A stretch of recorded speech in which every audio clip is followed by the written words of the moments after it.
en dehors du programme de la personnalité emmagasinée depuis plusieurs incarnations, il y a ce qu'on appelle par la mémoire de l'évolution, tu vois, Mhm. parce que naturellement, on ne s'incarne pas, une conscience passe par toutes les expériences de la création. Ça veut dire qu'en partant de la plus petite particule jusqu'à l'être humain, tu vois, Mhm. c'est ce qu'on appelle par la mémoire évolutive. Tu vois, donc c'est vraiment une suite. Donc ça veut dire que toute la création a déjà été créée, en fait, a toujours été là, Mhm. et c'est la conscience qui fait le voyage à travers ce parcours. En commençant par la plus petite particule jusqu'à devenir l'humain qui est aujourd'hui que nous expérimentons. Et il faut des milliards et des milliards et des milliards d'incarnations en partant du point A pour finir au point Z.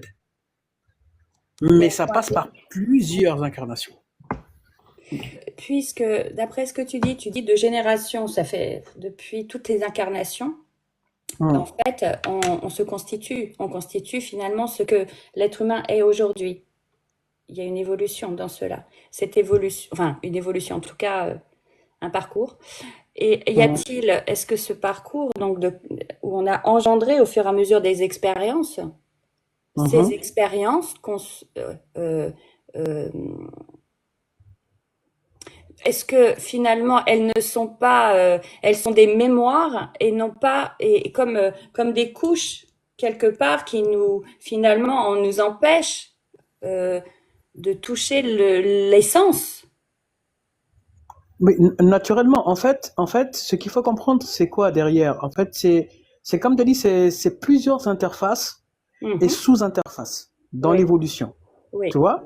oui. Et ce n'est pas que ces interfaces nous empêchent de goûter au subtil, sauf que le subtil est la toute dernière expérience à vivre à l'échelle de l'homme. Ça veut dire que c'est normal qu'on fasse l'expérience de la nature humaine, et au bout de cette expérience, comme rien dans cette dimension finie ne peut satisfaire le caractère infini de l'esprit qui fait l'expérience de la matière, donc naturellement, une fois qu'on a totalement épuisé la consommation de l'expérience de la matière, bah, la seule chose qui nous reste, c'est l'envie maintenant de retrouver l'absolu, donc le subtil qui est notre nature au départ.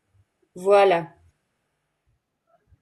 Tu vois, voilà. c'est ce code-là qui nous accompagne même dans notre chaos de l'expérience, en Humaine. partant de la plus petite particule jusqu'à atteindre le stade où nous sommes, mais on porte toujours avec nous le code du subtil. Il est juste voilé par les interfaces et les sous-interfaces de l'expérience qu'on est en train de faire, mais quand on aura fini de consommer ces énergies-là qui sont à l'intérieur de ces sous-interfaces, ces interfaces, ben naturellement, il va rester une seule chose, c'est l'envie de rentrer à la maison. C'est ça qui nous accompagne. C'est Hmm. comme un enfant, par exemple. C'est comme un enfant qui sort le matin, il oublie ses parents parce qu'il est porté par l'envie de côtoyer ses amis à l'extérieur de chez lui.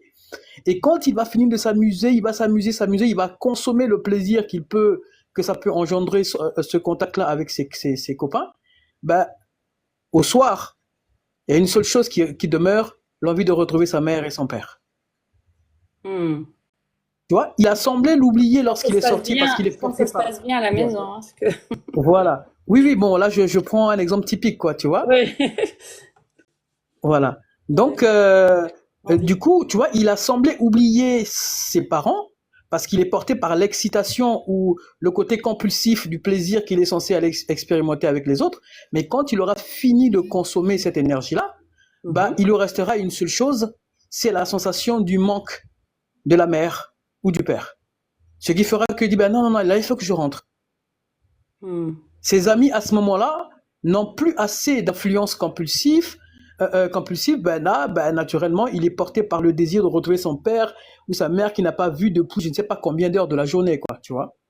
Parce que cette envie irrésistible, en fait, vient de la souffrance en tout cas, la souffrance vient de l'insatisfaction, parce que il y a bien, quand on parle de code, et pourquoi, tu vas me dire si tu es d'accord avec ça, c'est qu'est-ce qui nous pousse finalement d'une façon instinctive, et ça c'est le paradoxe de l'instinct, de retourner à la source, alors qu'on ne l'a pas expérimenté dans cette vie encore, on n'est pas Mhm. éveillé Magnifique. donc il y a bien intimement au fond de nous, c'est pas parce qu'on a lu des livres ou autres, on le sent, on Mhm. aspire à quelque chose. Donc Naturellement. ce code, donc c'est de ça, hein, tu parles quand tu dis le code, on parle Mhm. de la même chose. Voilà. Ok. Voilà. Donc ça, on le ressent tous, d'une façon plus ou moins consciente. Euh, Oui, on le ressent tous, mais pas au même moment. En fait, oui, on le ressent tous. Oui, point barre. On le ressent tous parce qu'il y a toujours un moment dans notre vie ou dans une journée ou dans un mois ou dans une année où malgré tout ce que l'on peut posséder pour satisfaire notre vie physique, où on sent toujours un vide qu'on ne oui, nomme pas, qu'on oui, n'arrive pas à nommer. oui, Tu vois? oui, Parce que la conscience qui expérimente la vie humaine est portée par l'envie de se satisfaire à travers l'acquisition ou le sensoriel. Donc, au départ, le miroir va lui donner l'impression que l'autre est heureux parce qu'il possède des immeubles ou les meilleures voitures. Il se dit, bah, tiens, bah, peut-être que c'est ça qui va me satisfaire. Il va faire comme l'autre. Tu vois, il et va vouloir expérimenter la même chose. bien Voilà. sûr. Et là, quand tu parles, c'est pas simplement de la matière, c'est aussi dans les relations Tout affectives. à fait, tout à fait, tout C'est à fait. c'est la notion, là tu parles du principe de de prendre, d'avoir, de saisir euh, Mhm. pour combler un Un manque, vide, un un manque, vide. voilà. Voilà. Un manque illusoire, hein, en plus. Hein. Il faut bien Alors, préciser que c'est illusoire. Voilà. voilà. Alors, ça, c'est passionnant puisque la thématique de ce soir, c'est répondre à la question du qui est ce je. Euh, Mhm. donc, on expérimente dans plusieurs, pour ceux qui sont dans la conscience de la réincarnation, plusieurs vies pour expérimenter finalement qui est ce, qui est ce je. Ouais. D'après ce que tu dis, quand on a épuisé nos, la matière, en tout cas toute cette notion de vouloir expérimenter par l'extérieur de notre être Mhm. ce vide, ce manque, Mhm. qui nous répond pas au jeu finalement, qui nous comble pas, on Voilà. regarde, on se rencontre, finalement on fait une pause pour aller voir qu'est-ce qui manque, comment ça se fait que je ne sois pas comblée. Combler, voilà. Malgré toute cette consommation, malgré tout ce que j'ai expérimenté, financièrement, professionnellement, maritalement, relationnellement, en fait, tout ça, quoi. Tu as bien fait de préciser que c'est pas juste l'acquisition de la matière, mais même parce qu'il y a d'autres personnes, par exemple, ce n'est pas la matière qui va leur combler. Ils se disent que bon, moi, pour que ma vie ait du sens, il faut que j'épouse une femme, il faut que j'épouse un homme, il faut que j'ai des enfants. Mais malgré tout ça, à un moment donné, lorsque tu te tiens là, tu es posé, tu dis, ben, il y a toujours un truc qui manque, tu ressens toujours un vide. Oui, Et pourtant, tu as le mari le plus parfait, mais tu vas pas consommer ton mari 24 heures sur 24, 7 jours sur 7, un mois sur un mois ou une année sur une année, tu vois. Il y a toujours un moment où tu te retrouves seul. Tu es oui, seul. voilà. Alors là, la notion de solitude est très intéressante, et la façon dont toi tu l'abordes. Et pas que toi, effectivement, puisqu'on peut retrouver dans tous les textes de ceux qui Hum, peuvent lire les sages, on retrouve euh, ce, cette nécessité, en fait, ce besoin euh, de solitude. Mais ce n'est pas la définition de la solitude qui est donnée, et ce que celle que tu donnes n'est pas une perdition, au contraire, c'est une façon de combler ce vide. mhm. Alors, comment se fait-il que cela se fasse ainsi? Comment se fait-il que de cette solitude comment la solitude peut nous permettre, nous amène à être en paix? puisque c'est ça finalement, le mot paix aussi, on l'utilise pour le côté aller dans une non-souffrance, aller dans un comportement qui nous ne, qui, qui nous permette de vivre en paix finalement avec soi-même et de rien de désiré, de compulsif finalement. Est-ce que c'est cela? Mhm. Alors, déjà, la solitude est impérative Mhm. pour que finalement la conscience se retrouve à elle-même. Parce On peut, que, excuse-moi. ouais. Non, non, vas-y, vas-y, vas-y. La conscience se retrouve à elle-même. Ok. Comment on a, donc nous, et pour ceux sans doute qui viennent sur cela, parce qu'ils savent, ils ont la spiritualité et la thématique, donc il y a cette demande de cette rencontre avec soi-même. Les mémoires dont on parlait tout à l'heure, est-ce que c'est celle-ci qui aussi, qui joue, avec, dont active notre mental pour nous finalement nous séparer de cette conscience? Naturellement que c'est la mémoire qui nous sépare de la conscience. En Donc, fait, la mémoire nous sépare dans quel sens? voilà. La mémoire est une information qui va occuper la conscience grâce à son impulsion, qui fait que la conscience qui au départ est censée être quelque chose d'intemporel, quelque chose d'informe, ça veut dire que, voilà, tu as compris, Mhm. et grâce à une information dans un espace défini qu'on va appeler la mémoire et contenant une impulsion, une force d'attraction, un charme, va faire que la conscience va quitter sa structure intemporelle pour pénétrer l'espace qui contient ce charme, pour faire l'expérience. Tu dis, ben, qu'est-ce que c'est? Pourquoi j'essaierai pas de comprendre ce que c'est? Et le fait qu'il va poser son attention sur l'objet et le charme que cet objet contient, bah, la conscience est absorbée d'une certaine manière à l'intérieur de l'élément à expérimenter. Mais qui est un leurre, Qui est un, qui est un leurre. bien sûr, qui est un leurre, puisqu'il est temporel. Parce que l'énergie que va contenir cette mémoire a un point de départ et un point de chute. Ça veut dire que cette énergie n'est pas éternelle. Or, la conscience qui décide de rentrer dans cet espace temporel avec une énergie qui a des limites va forcément et très rapidement se rendre compte et il va comprendre, il va être, attends, mais je me suis trompé en fait, je pensais que je pouvais me satisfaire dans cet endroit, mais alors que cette énergie, je l'ai consommée et elle est finie. Et même en méditation, l'expérimentation, on peut expérimenter des états aussi.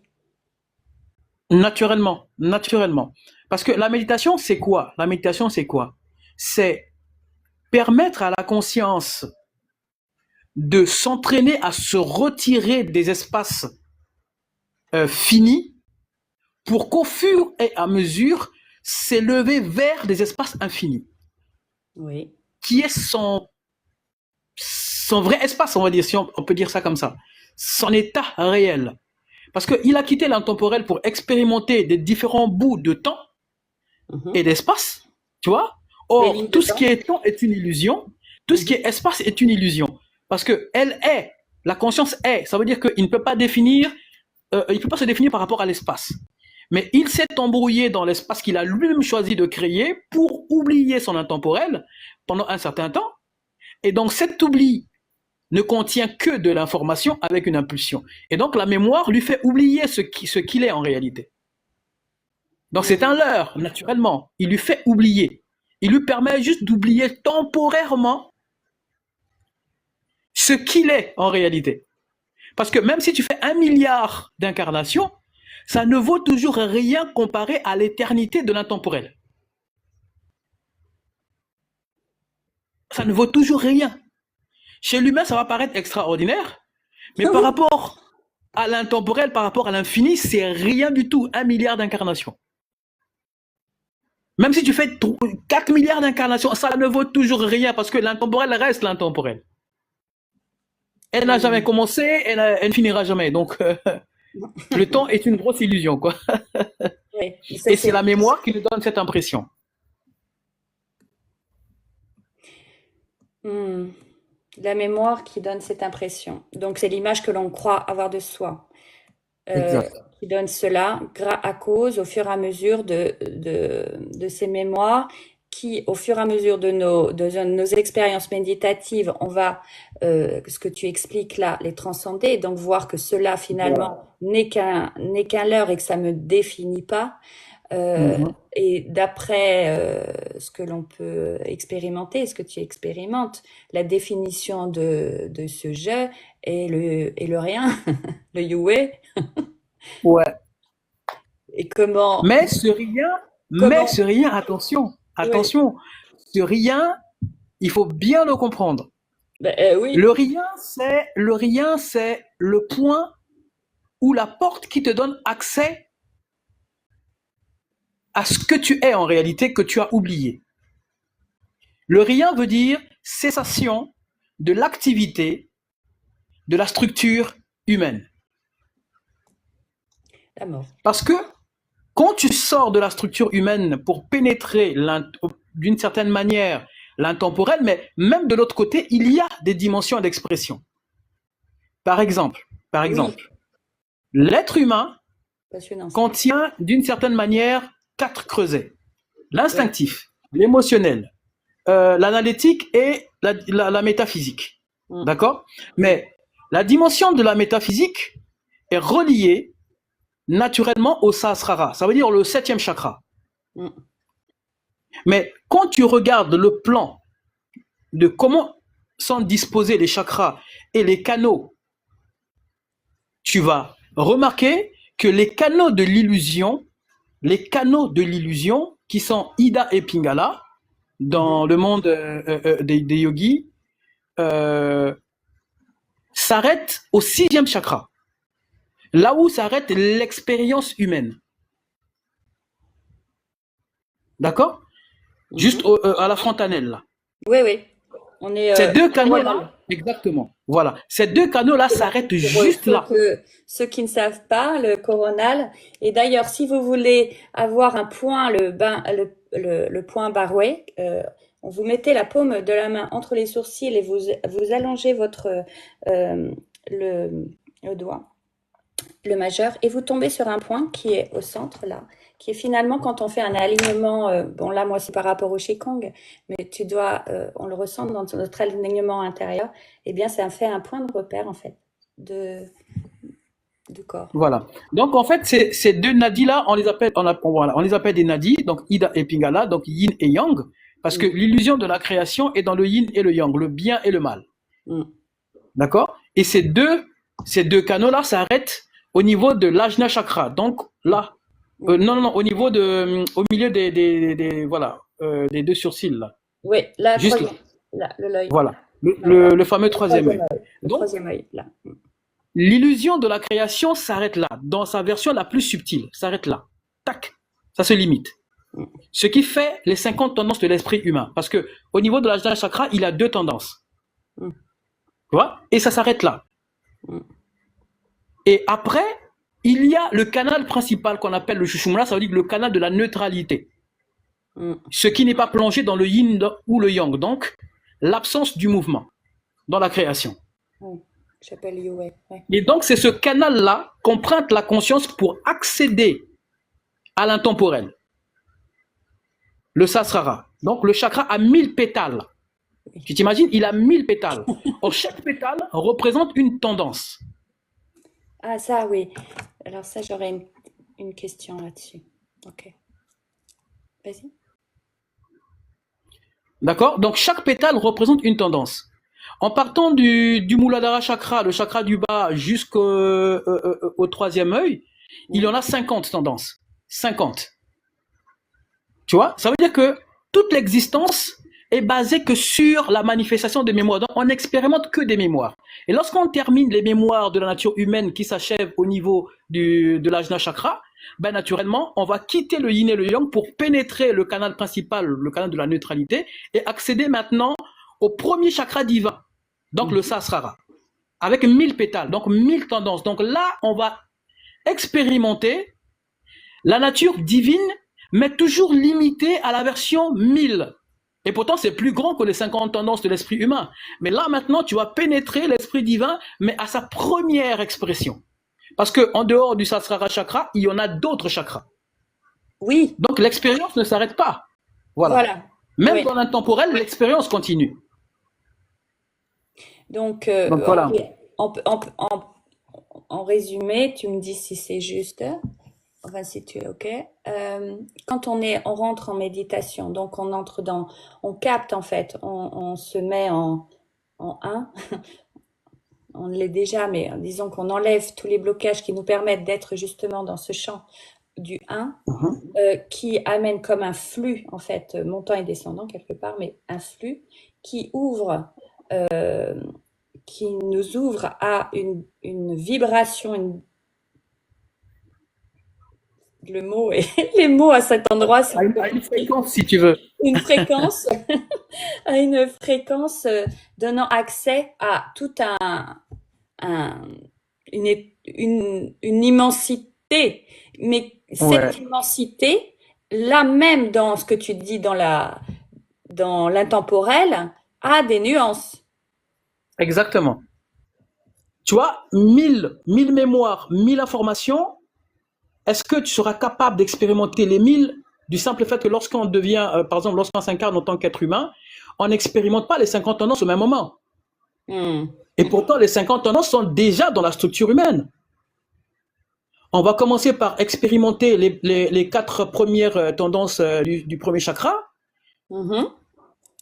Et je sais pas, dans la même incarnation ou dans la prochaine, on va commencer maintenant à expérimenter aussi les 6 tendances du second chakra. Donc, on va avoir les deux chakras activés et ainsi de suite, on évolue jusqu'à ce qu'on parvienne à expérimenter les 2 tendances de l'Ajna chakra, par exemple. Donc, c'est dans le temps, c'est une évolution.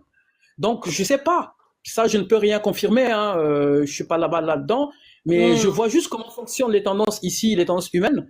Et je ne crois pas que dès qu'on s'incarne en tant que divin, on va avoir à disposition les 1000 pétales ouverts, ou on va faire un travail pour avoir accès aux 1000 pétales et changer encore de fréquence pour avoir accès au prochain chakra au-delà du Sahasrara. Donc, tout est question d'évolution. Et l'évolution, imagine le premier chakra. D'accord? C'est un chakra qui est lié directement sur la matérialité. Donc, le premier chakra et le deuxième, matérialité, sensualité, machin. D'accord?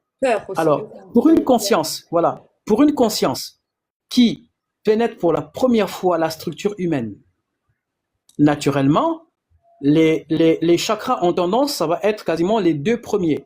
Il y en a même certaines personnes où la sensualité n'est pas trop son truc. Lui, il ne jure que sur l'acquisition de la matière, le manger, machin, il ne jure que sur ça. Pour lui, même le côté de la sensualité par rapport au partenaire, machin, ce n'est pas son truc. D'ailleurs, ça lui traverse même pas la tête. Lui, il pense qu'à l'argent, à devenir riche, machin et tout. Mais c'est une tendance, tu vois. C'est une tendance. Mais et pourtant, voilà. Et pourtant, lors d'une prochaine incarnation ou 2 incarnations plus tard, si tu es capable de voir, de suivre sur le cours de l'évolution où se situe cette conscience-là, tu vas voir que il a ajouté à la tendance de la matière l'envie d'expérimenter maintenant la sensualité, par exemple, grâce à l'activité sexuelle, par exemple. Parce que dans son ancienne incarnation, il a dû voir les gens pratiquer le côté sexuel et donner l'impression d'être heureux, alors que lui, il ne sentait son bonheur que grâce à l'acquisition de la matière, l'argent, ainsi de suite. Et il voit que d'autres personnes peuvent être heureux à travers l'acte sexuel, par exemple. Ça va devenir une nouvelle expérience, une nouvelle tendance pour elle. Il dit, bah, attends, pourquoi je n'expérimenterai pas ceci aussi? Parce que nous sommes des copieurs à chaque fois. Alors, nous sommes des copieurs. On évolue grâce au phénomène de copier-coller. Oui, imagine, je prends un exemple très simple. Un exemple très simple. Prends quelqu'un qui, un pygmée par exemple. Ok? Il est loin là-bas dans une jungle ou je sais pas, dans une forêt. Où tout ce qu'il connaît, c'est se multiplier, aller faire la chasse, revenir. Et il trouve son bonheur que dans ces aspects-là. Il ne connaît rien parce qu'il n'a jamais vu, il ne connaît rien d'une voiture, du plaisir que peut procurer une voiture. Il ne connaît rien du plaisir que peut procurer d'avoir un building à 7 étages. Il ne connaît rien de tout ça. Ça veut dire qu'il est heureux sans ces choses-là. on le déporte de son environnement habituel, on vient le poser en ville. Pour la première fois, il se rend compte que il y a plein de voitures dans la ville qui circulent, il y a des voies bitumées, alors que lui, dans son environnement habituel, il ne connaît pas ça. Le fait d'avoir vu, grâce à ses yeux, le fait d'avoir entendu le son du moteur de la Lambo qui passe, boum, qui donne l'impression, qui impressionne l'environnement immédiat, ça crée d'autres tendances. Ça veut dire qu'il insère dans son subconscient d'autres informations que les autres qui sont restés dans son environnement habituel n'ont pas. Et ça va créer en lui d'autres désirs. Parce qu'il va voir à quel point le mec qui passe dans une Lambo qui est bien habillé avec de la musique, qui donne l'impression d'être le mec le plus heureux, alors que ceux qui sont tout autour sont en train de l'acclamer. Tac, il se dit, mais en dehors de manger, d'aller faire la cueillette, d'aller faire la chasse, de faire l'amour à ma femme et avoir des enfants, il y a autre chose à vivre alors que j'ai jamais connu ça. Alors, lui, il a expérimenté avec ses yeux, ses oreilles, sa peau, parce qu'il a dû toucher des choses qu'il n'avait pas l'habitude de toucher de l'autre côté. Dès qu'il rentre dans son environnement habituel, il va rapporter l'information aux autres. Il va raconter son expérience. Mais les amis, venez autour d'un petit feu. J'étais en ville. Quelqu'un m'a emmené en ville. Et voici ce que j'ai vécu. Il y a ça, il existe ça. Il dit, ah ouais, mais donc ça doit être chic. Mais quand est-ce que tu repars? On aimerait bien aller avec toi. Juste parce qu'ils ont entendu parler de l'histoire. Lui. Et dans ce que tu fais une métaphore qui est très compréhensible, effectivement, de ce que l'on peut expérimenter en voyant les uns et les autres, en sachant qu'aussi cette expérience que nous faisons, elle est intuitive aussi, c'est-à-dire qu'on n'a pas forcément besoin, on est tous reliés quelque part dans ce champ du 1, de la source. L'information, elle est donnée là, à cet endroit. N'hésitez pas à poser effectivement les questions, ou si vous voulez monter, demander. Au contraire, c'est intéressant de partager. Cosma nous disait, ça ressemble un peu à l'allégorie de la caverne. Oui, merci Cosma. Salut Cosma. Enfin, on sent. Oui, le mythe de la caverne, ça c'est très intéressant pour ceux qui, je peux décrire rapidement l'histoire. C'est un être, c'est exactement, oui, l'allégorie de ce que tu dis, Enigma. Un être qui vit dans une caverne et qui voit en loin une petite lumière parce que c'est la lumière qui vient de l'extérieur. Mais pour lui, de ce qu'il appréhende, c'est sa caverne et c'est le noir. Et un jour, il décide de monter, de voir ce que c'est que cette lumière. Et là, il découvre tout un autre monde. Mais sa perception, c'est-à-dire que nous, au fur et à mesure de nos expériences, on ne comprend le monde, notre définition, que par rapport à ce que l'on expérimente, ce que l'on voit. À travers les 5 sens. À travers les 5 sens, voilà. Et dans ce qu'on disait, c'est que le trouble vient de notre façon d'écouter nos mémoires, finalement qui nous donne des filtres sur notre façon de voir le monde, comme si on était dans la caverne, ou comme ton personnage, ce que tu décrivais de son expérience, et sans référent. Voilà.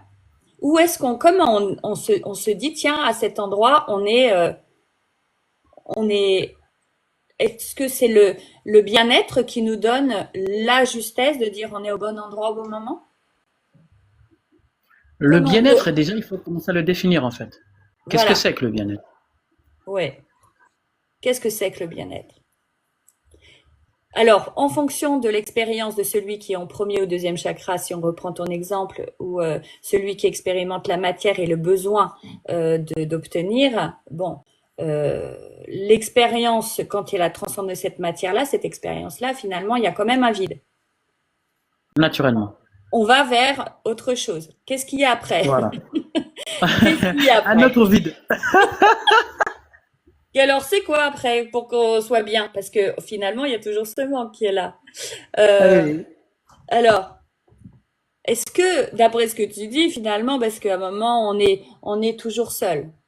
Moji dit, en fait, l'expérience humaine, c'est la projection du miroir de ma conscience, en fait. Mhm. Est-ce à dire, puisque on parle aussi de notre pouvoir créateur, c'est-à-dire que euh, dans cette conscience que tout est expérience finalement, mais qu'on est on est source de tout et de toutes choses, une énergie, tout est énergie. J'ai perdu ma question. Est-ce que l'écran, oui, la solitude. Et donc, je reviens sur la thématique de la solitude. Est-ce que ce pouvoir créateur nous permet, au fur et à mesure qu'on a enlevé ces voiles, de créer une réalité? Ou au contraire, on voit ce qui est créé autrement? Ben, ça nous donne la capacité de voir ce qui a été créé autrement, en fait. On n'a plus le même regard. Voilà.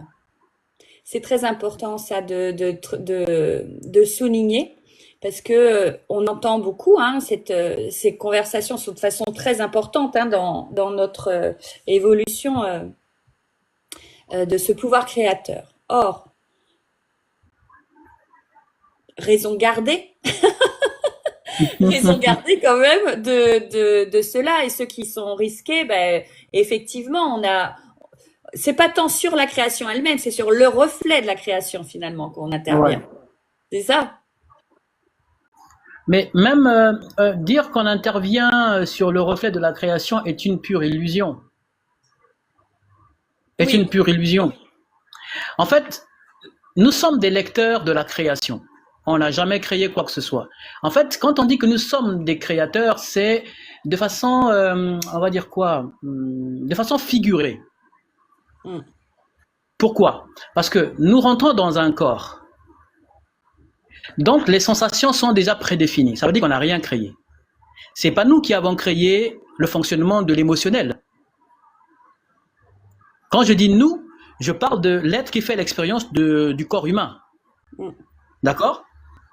Il n'a pas créé. La structure a déjà Même les le pensées fonctionnement. sont créées par Même, cette source. en fait, les pensées, parce qu'il faut savoir dissocier pensée et mémoire. Mm. C'est deux choses différentes. Ah, ça La c'est pensée, intéressant. Oui. Mm. voilà. La pensée, c'est l'art de créer dans un espace.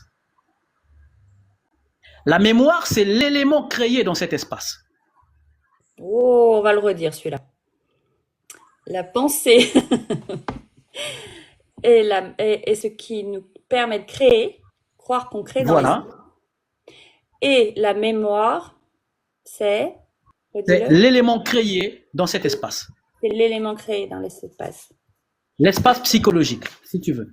Ouais. Bon, Parce on que a nous créons dans la psyché. Le monde physique, ce n'est pas le domaine de la création. Le monde physique, c'est le monde où nous émettons notre création. Ça veut dire que le monde physique n'est qu'un écran où nous projetons notre création psychique. voilà. Voilà pourquoi il ne peut pas t'arriver. Voilà pourquoi il ne peut pas t'arriver des choses qui ne sont pas reliées à ta propre création interne. Et donc, on crée, on interprète par rapport à ces mémoires. Donc, les mémoires, on le cristallise via l'énergie suit la pensée. Donc, on le cristallise dans cette réalité physique, mais il y en a bien d'autres. Et par l'expérience que l'on en fait, c'est l'expérience que l'on en fait, on va transcender ou non, ou on va être en souffrance, en résistance, en opposition à cela. Mais on ne crée que ce qui est dissonant finalement. Parce que tant qu'il n'y a pas d'opposition, on n'a aucune raison d'expérimenter. Naturellement. Donc ça, c'est important à finalement à conscientiser. Peut-être que donc l'expérience humaine de l'incarnation, elle n'est autre que une école de transcendance en fait, Exactement. de nos mémoires au fur et à mesure. Au fur et à mesure. On est des C'est exactement transcendantaux. ça. On n'est pas des terriens, on est des transcendantaux. Voilà, on est exactement, exactement, exactement. Exactement. Parce qu'en fait, le côté créateur que nous avons de façon illusoire, c'est tout simplement la résistance à ce qui existe déjà. Ça veut dire quoi? Euh, on pénètre pour la première fois, on s'incarne en tant qu'humain. Et on trouve déjà des informations qui y sont. On commence à expérimenter ces informations. La famine, comme l'humain peut le ressentir, ou l'envie de ceci, ou l'envie de cela. Et donc, on s'identifie. Parce qu'à chaque fois, la question est reliée à l'identification. Quand tu t'identifies à une information, ben, naturellement, tu densifies la durée de manifestation de l'information.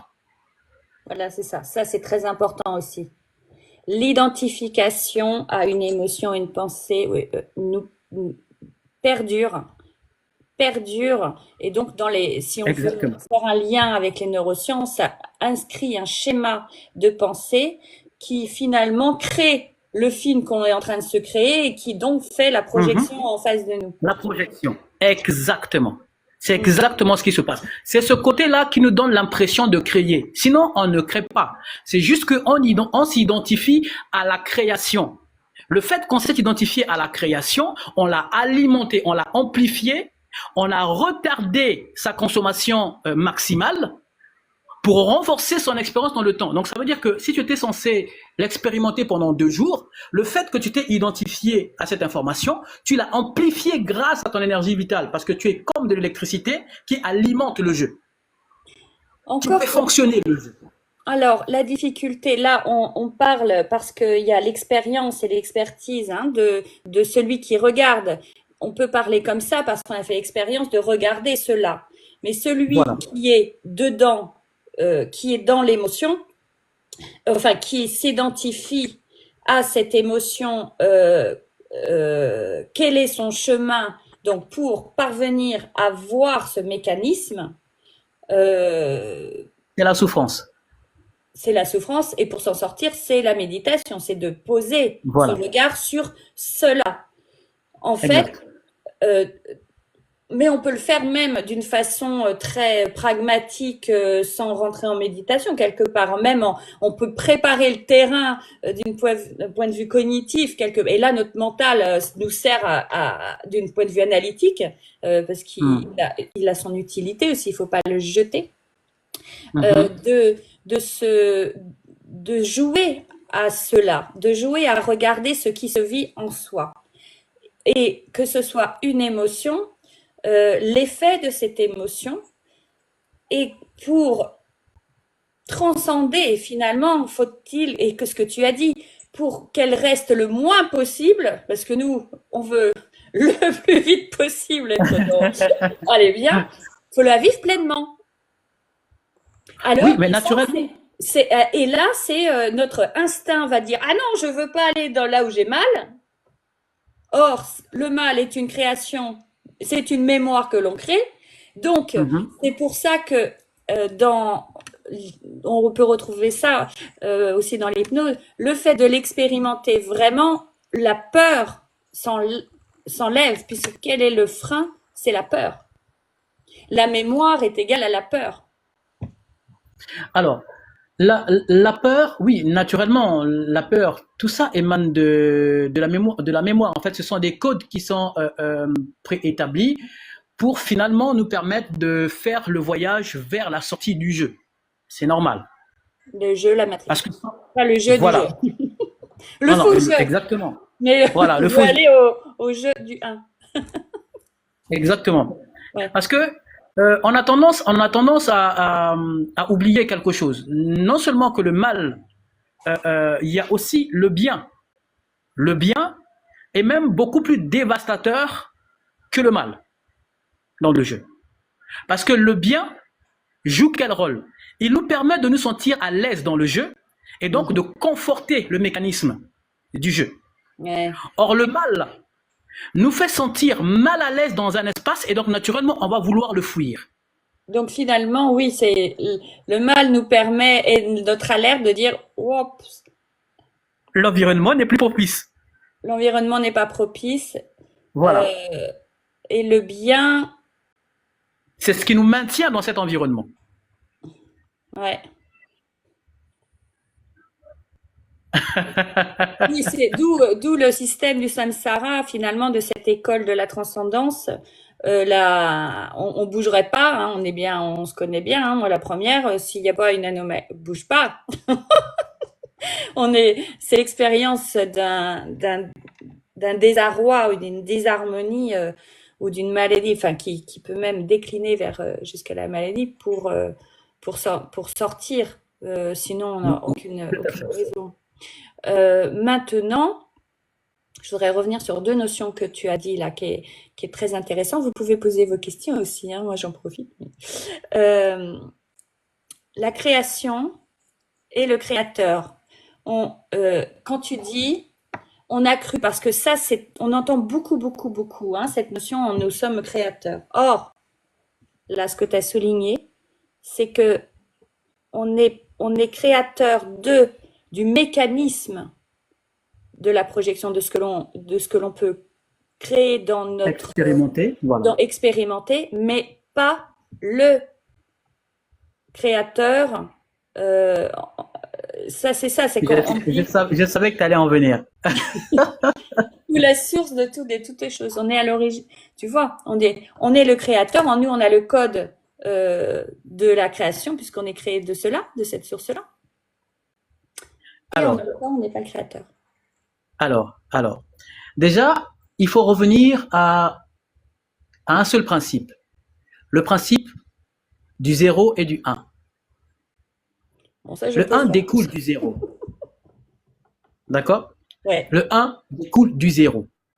Ça veut dire que il faut déjà, c'est vraiment important de sortir de notre tête qu'il peut y avoir deux créateurs d'un jeu unique. Il n'y a qu'un seul créateur, peu importe l'échelle.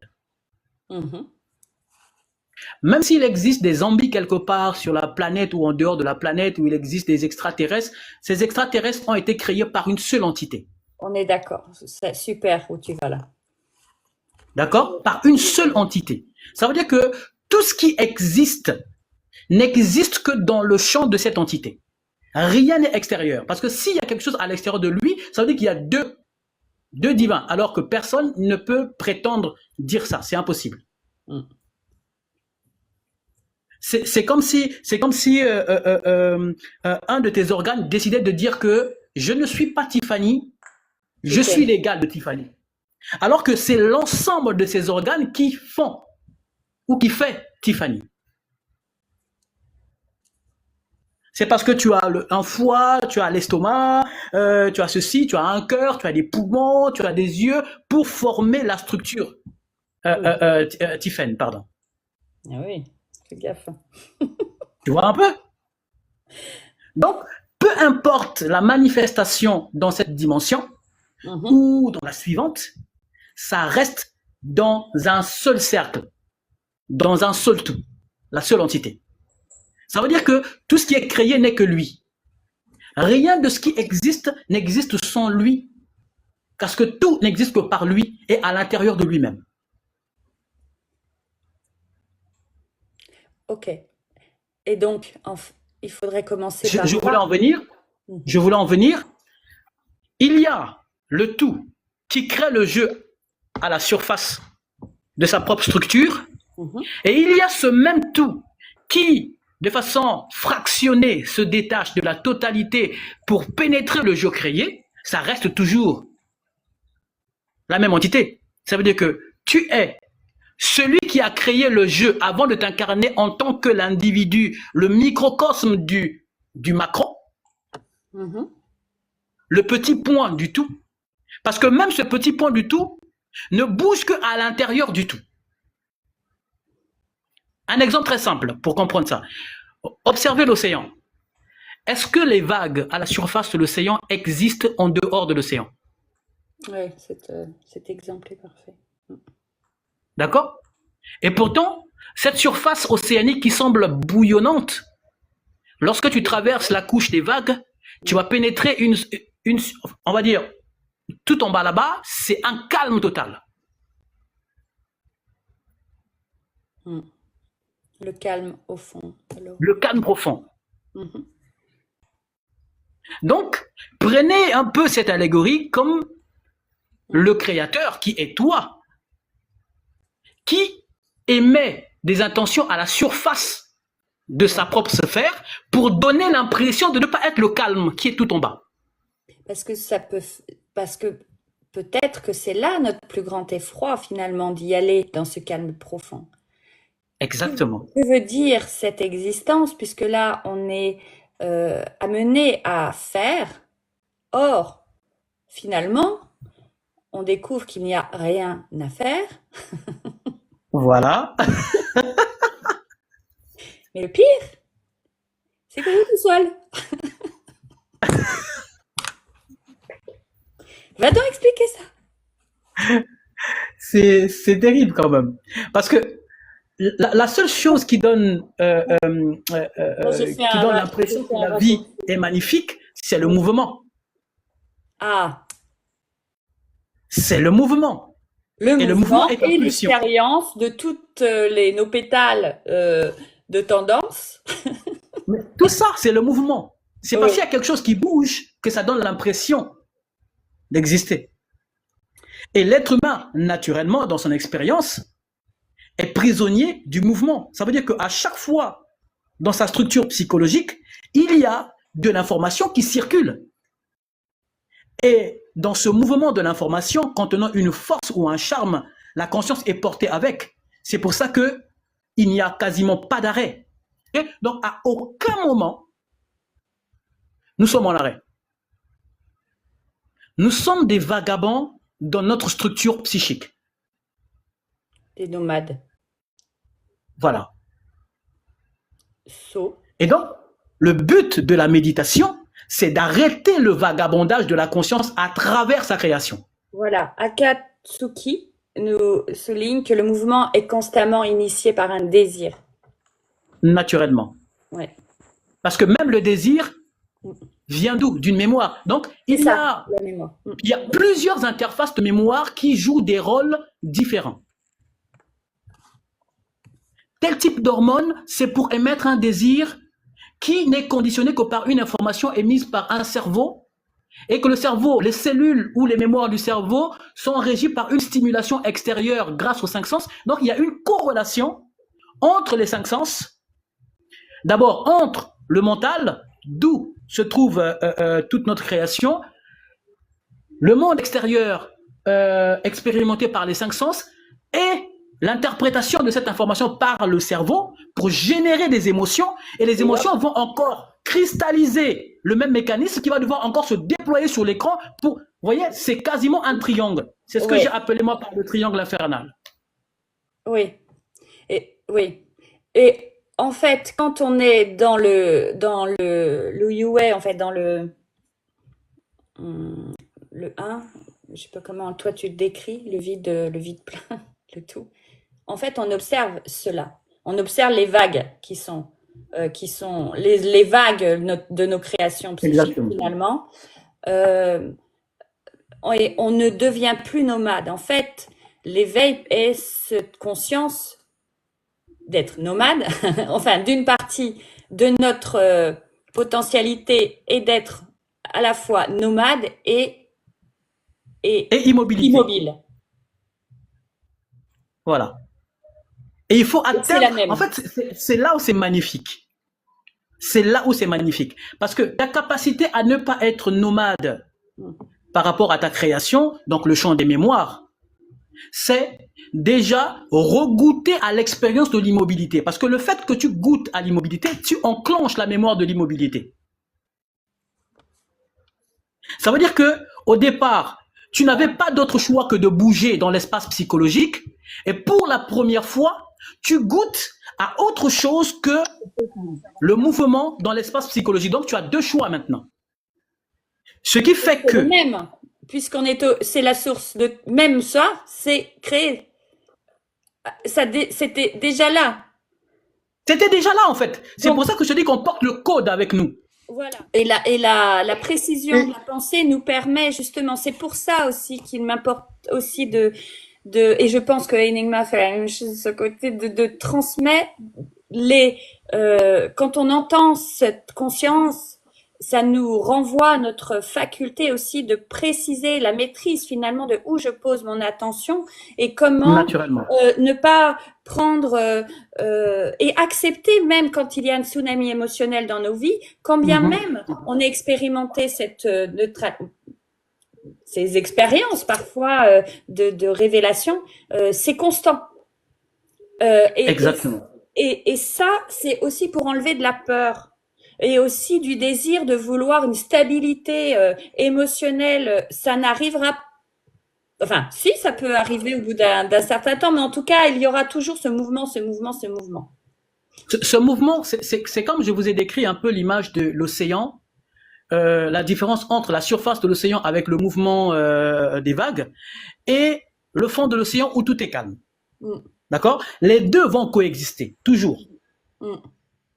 Mais celui qui n'a jamais plongé en traversant la première couche pour avoir un autre choix qui est le calme absolu, ben naturellement, il va souffrir du mouvement à la surface, donc des vagues, qui vont le projeter à gauche et à droite parce qu'il n'a pas d'autre choix que ça.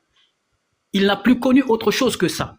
Maintenant, lorsque tu commences à faire un travail sur toi et que, par résultat, tu finis par traverser cette couche-là et que tu goûtes au calme absolu qu'il y a tout au fond de l'océan, ben, tu as naturellement deux choix.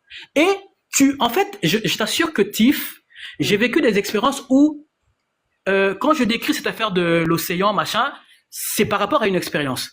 Je me suis retrouvé dans un état où c'est comme si je me retrouvais tout au fond de l'océan dans un calme total et je percevais le mouvement de ma psyché juste à la surface et je prenais du plaisir en fait, à voir la vie que j'ai créée sans la juger.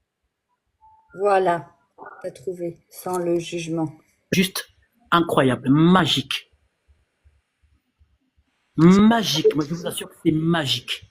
L'union. Tu es dans une immobilité totale et tu perçois le mouvement comme étant ta propre création et tu savoures de voir le mouvement. En fait, la vie n'est plus quelque chose de terrible, mais ça devient un spectacle que tu te donnes du plaisir à observer. Il y a, parce que le temps et l'intemporel, les deux ne sont qu'une seule chose. Bien sûr. C'est lorsque la conscience n'expérimente qu'un aspect de ces deux que la souffrance existe. La séparation. La séparation. La souffrance existe que grâce à la séparation. Oui. Lorsque, même pendant que tu es en train de servir ton patron et que tu transportes dans ce mouvement de servir ton immobilité, mais tu as l'impression que tu ne dépenses même pas d'énergie parce que la dépense d'énergie est reliée à l'identification, à l'acte que l'on pose. Là, il y a une consommation d'énergie. Mais imagine que tu es en train de poser un acte tout en étant dans un état psychique d'immobilité. Ça veut dire que tu poses un acte, mais ton état de conscience est pleinement dans... Je ne sais pas comment je peux expliquer ça. En fait, ce n'est plus l'espace qui définit ton bonheur, mais c'est ton éternité à travers l'espace qui conditionne le reste. Ça veut dire qu'à aucun moment tu vas souffrir du point où tu te situes de façon géographique, parce que tu transportes avec toi la vérité de l'immobilité. Tu sais que tu n'as jamais bougé. Tu sais que tu es un être immobile. Tu sais que tu es un être éternel, intemporel. Donc à chaque fois que tu te meus, de façon illusoire, tu acceptes de jouer le jeu du mouvement, tu transportes avec toi le souvenir de l'immobilité, tu dépenses moins de carburant dans ce mouvement. Salut Yo. Oui. Parce que tu peux être dans un environnement toxique alors que tu n'es pas affecté par la toxicité de cet environnement. Parce que tu transportes cette paix que tu as déjà enclenchée à l'intérieur de toi-même. Manifestation. Parce que ce qui se manifeste n'est pas la création. Ce qui se manifeste a déjà été créé. C'est à l'intérieur de nous. Le mec que tu rencontres aujourd'hui existe déjà dans ton champ électromagnétique avant même que tu deviennes un adulte. Une adulte. Il a déjà existé. Toute ta vie a déjà eu lieu à l'intérieur de ta psyché. De la première seconde jusqu'à la dernière. Je prends un exemple. Imagine que dans cette incarnation-ci où nous sommes tous ensemble là, moi par exemple, mon éveil commence, bon, pas que mon éveil commence, en fait, je commence le trajet à mes 28 ans. D'accord? À mes 28 ans. Ça veut dire que entre ma naissance et mes 27 ans, j'ai navigué dans la consommation de ma nature compulsive, dans mes énergies compulsives. J'étais à l'aise là-dedans. Je ne pouvais même pas soupçonner qu'aujourd'hui Enigma serait Enigma. Parce que j'étais en train de consommer une certaine forme d'énergie, une certaine quantité d'énergie. Et quand j'ai terminé la consommation de cette énergie, qui est déjà là, naturellement, cette énergie par rapport à sa densité, qui est la somme de tout ce que j'ai pu être depuis ma première incarnation jusqu'à celle-ci, ne me permettait que de chercher l'inconnu à partir de mes 28 ans. Et pourtant, tu verras par exemple Vignon, qui commence la quête à ses 16 ans. Mais attention, la quête à ses 16 ans, c'est pas parce qu'il s'est incarné 10 fois comme moi. Mais c'est peut-être parce que Vignon s'est incarné déjà près de 15 fois. Et qu'il a très vite consommé les énergies compulsives de ses propres mémoires pour lui donner accès à ce qui est déjà prédéfini, donc le code de sortie. Parce que le jeu part du point A pour finir au point Z. Le temps que je vais faire entre le point A et le point Z, qui est déjà préétabli, parce que tout ce que l'on vit ici a déjà été créé. La seule différence par rapport à chaque conscience individuelle, c'est le temps qu'il expérimente la lettre A, ou la lettre B, ou la lettre C. Imaginez quelqu'un qui a conçu un jeu vidéo, d'accord? La PlayStation 5. Et il y a un jeu, parmi les jeux de la PlayStation, un jeu de guerre par exemple. Ok? Ce jeu-là, c'est un jeu d'aventure qui a, d'une certaine manière, 7 étapes jusqu'à la fin du jeu. Moi, Enigma, j'ai la même console, avec le même CD. Tiffen a la même console avec le même CD. Ok? Et on va lancer le jeu ensemble. Ok. On va commencer à jouer le jeu ensemble. Moi, je vais traîner à passer l'étape 1. Et pourtant, Tiffen, au bout de quelques minutes, il passe déjà l'étape 1, il accède à l'étape 2. Et moi, je vais passer 1 heure, 2 heures, et pourtant, on va dire 1 heure représente par exemple une incarnation. Donc, pendant toute une incarnation, je vais jouer qu'au premier niveau, parce que j'arrive pas à trouver la porte de sortie. Et pourtant, Tiffen, grâce à sa lucidité, ou je sais pas par comment est-ce qu'elle a fait pour l'avoir, en espace de 5 minutes, il a traversé le premier niveau, elle accède au deuxième niveau. Elle se bat avec le deuxième, alors que moi, dans ma prochaine incarnation, je suis en train de me battre encore avec le premier niveau, jusqu'à ce que je finis de consommer et je dis, ah ouais, finalement, j'ai trouvé la porte de sortie. Je sors et je m'en vais rejoindre Tiffen au deuxième niveau et je commence à expérimenter ce que elle est en train d'expérimenter, mais vers la fin. Et moi, je prends le début de son expérience. Et je vais expérimenter quasiment toutes les possibilités qu'il y a dans le second niveau, de la même manière que Tiffen, sauf que pendant que je suis avec Tiffen dans le second niveau, Tiffen a déjà dépassé les 90% du second niveau, elle est vers les 10 derniers pourcentages du second niveau, alors que moi, je commence à peine à 1%. Vous voyez ce que je veux dire? On va tous expérimenter. C'est-à-dire, tout ce qu'il y a, en fait, toute la création, on va l'expérimenter. C'est juste que, d'un point de vue d'incarnation, chacun peut être à 2 incarnations, l'autre est déjà à 3 parce qu'il est déjà passé plus vite, l'autre est déjà à 10, ce qui fait la différence sur la lucidité.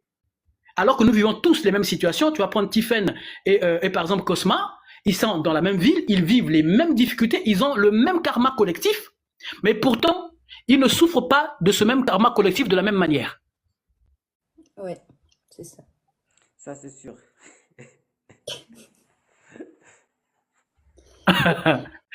Vous êtes dans un même environnement, avec les mêmes problèmes, on va dire, sociaux. Mais et pourtant, Tiffen sourit toujours à la vie. Et pourtant, moi, je suis en train de me plaindre de la politique, je suis en train de me plaindre des hôpitaux, mais Tiffen est là, tranquille.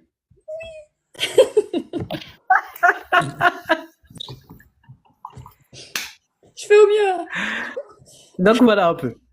pas tous les jours.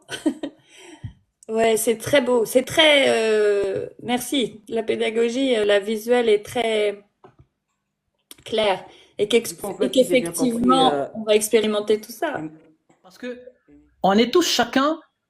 En fait, je suis le miroir de. Je suis un miroir pour toi, Cosma. Tiffen est un miroir pour toi, Cosma.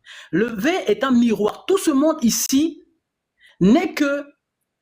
En fait, nous sommes les différentes facettes de toi. Dans le moins évolué jusqu'au plus évolué. Et c'est comme si tu étais dans une salle où il y a par exemple deux miroirs. Tu as le premier miroir qui reflète ce miroir-là, il s'appelle par exemple Enigma, le mec méchant qui tire sur tout le monde et tout ça. Mais lui, il te reflète ce que tu as été. Parce que tu ne peux pas manifester dans ton champ ce qui n'est pas ton énergie. Tu te situes à l'endroit qui représente une énergie passée, une énergie présente ou une énergie future. Donc chaque individu est la représentation ou la manifestation subtile, dense de toi-même. Et que l'on demande, inconsciemment ou consciemment, à rencontrer, à expérimenter là. Puisque là, naturellement, si on c'est est là clair. tous, là, on avait une possibilité monumentale de choses à faire. Mais Exactement. puis ce moment-là. Parce que c'est ça, inconsciemment ou consciemment, pour les plus expérimentés, on sait qu'ici, il y a quelque chose dont on a envie ou besoin Un rendez-vous cosmique. C'est un rendez-vous, voilà. C'est pour ça que j'ai appelé ça les rendez-vous. Et voilà. C'est un rendez-vous. C'est magnifique. C'est un rendez-vous, mais en plus dans tous les champs. Dans tous les champs. Exactement. Parce que, en fait, ce qui se passe dans l'évolution, c'est quoi? C'est que tu prends un individu qui n'a jamais expérimenté, par exemple, la consommation, qui n'a jamais fumé, par exemple. Ok? Je prends ça comme ça, c'est pas un jugement, hein, juste un exemple. Tu le prends, il découvre un ami qui, lui, fume, et il prend l'habitude de côtoyer cet ami. Naturellement, par la question des sens, parce que tout n'est qu'information et tout se copie et se colle dans les mémoires, ben, à force de voir l'autre fumer, commence à générer de l'information. Et si ce n'est pas des choses que en fait, si tu n'avais pas encore expérimenté, donc tu seras porté vers l'expérience. Parce que tu vas vouloir sentir ce que l'autre sent. Il donne l'impression d'être bien en consommant, et donc tu es porté par le désir de vivre ce bien. Et tu vas le consommer aussi.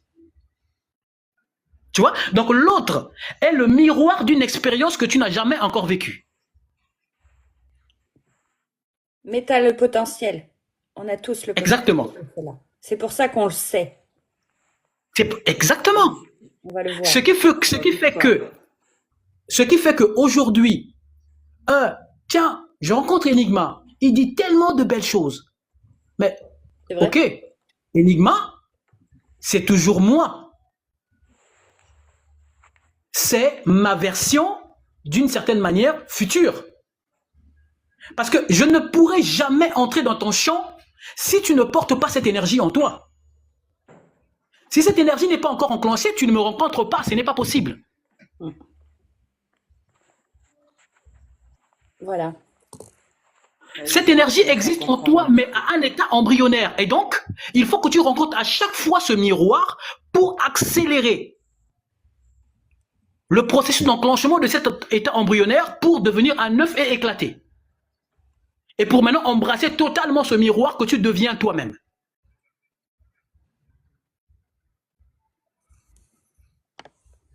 Parce que Enigma va émettre une vibration à travers ces mots. Cette vibration, en fait, s'imprime ou se condense à l'intérieur de ta psyché pour nourrir cet état embryonnaire, le mûrir au fur et à mesure jusqu'à ce que tu sois porté maintenant par cette même énergie. Mais ça ne se passe pas à l'extérieur de toi, ça se passe à l'intérieur.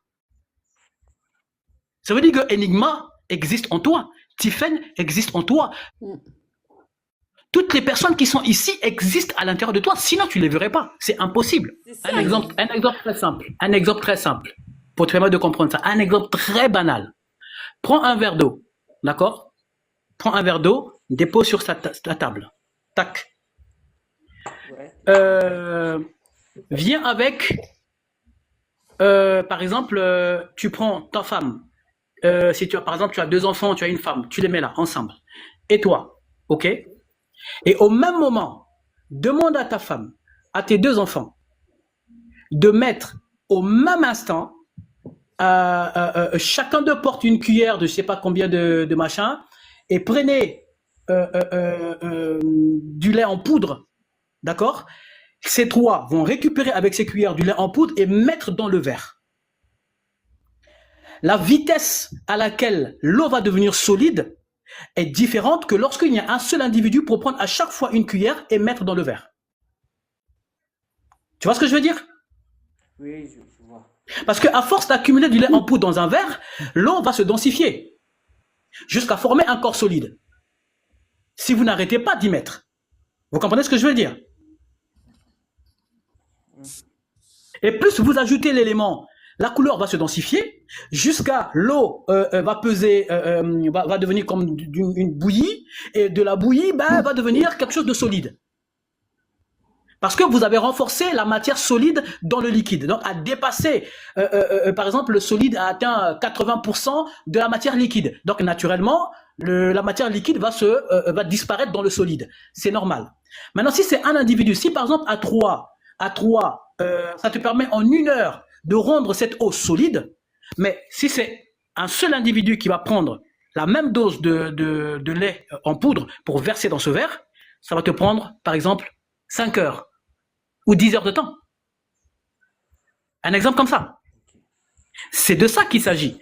Imagine, je suis là, je parle de spiritualité. Tu es entouré que des personnes qui parlent spiritualité. Naturellement, l'embryon sur ta nature spirituelle à l'intérieur va prendre beaucoup plus vite que lorsque tu ne rencontres qu'un seul individu.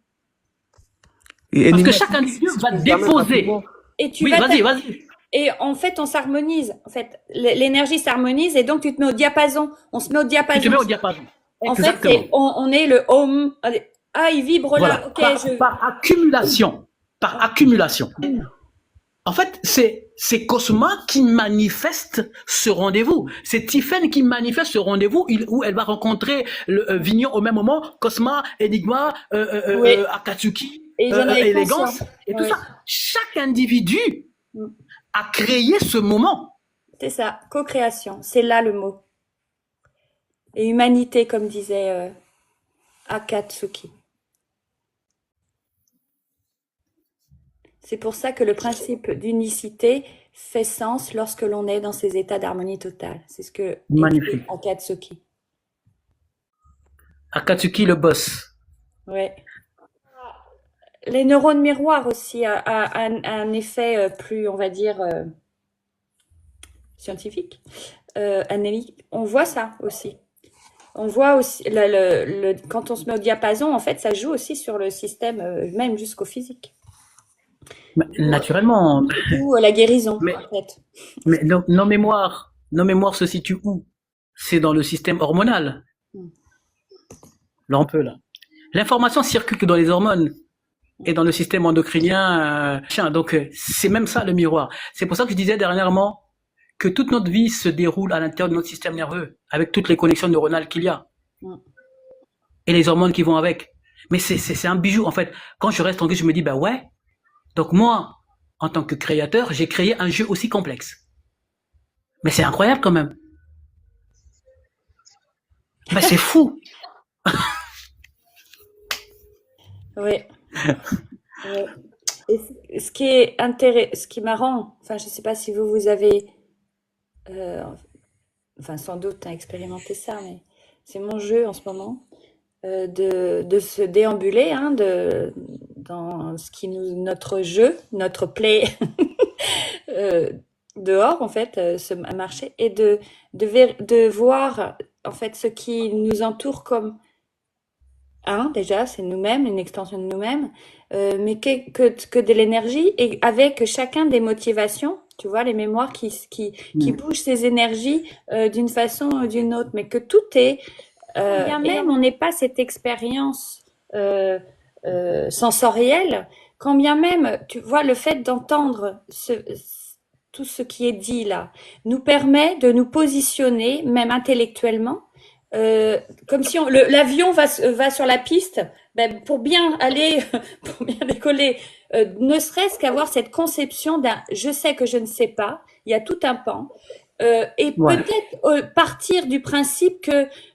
la première marche est celle-là déjà, et que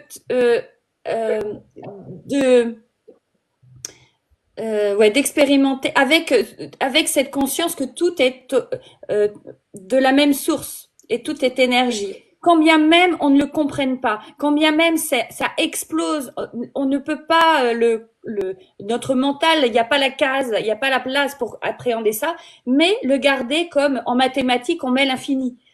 Pour toutes les équations d'ailleurs qui sont maintenant actuelles ont toujours un moment, un infini. C'est la part divine, tu vois, c'est le sais, je sais que je ne sais pas.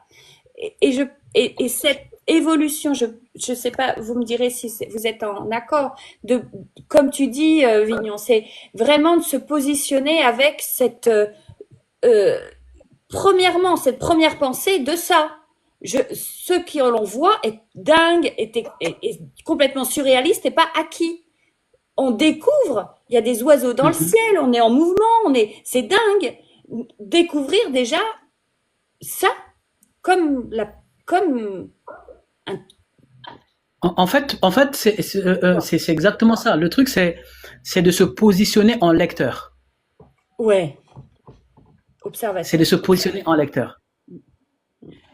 Il y a un mec qui a écrit un livre extraordinaire et tu prends la position du lecteur dans ton expérience. La vie devient beaucoup plus facile lorsqu'on est lecteur que lorsque on pense avoir écrit le livre. C'est ça. C'est que Parce que quand tu penses avoir écrit le livre, tu vas vouloir corriger ce que tu es en train de lire. Or, en voulant corriger ce que tu lis, bah, tu te lances dans une illusion, dans la résistance. Et dans la résistance, tu renforces ce qui a été créé.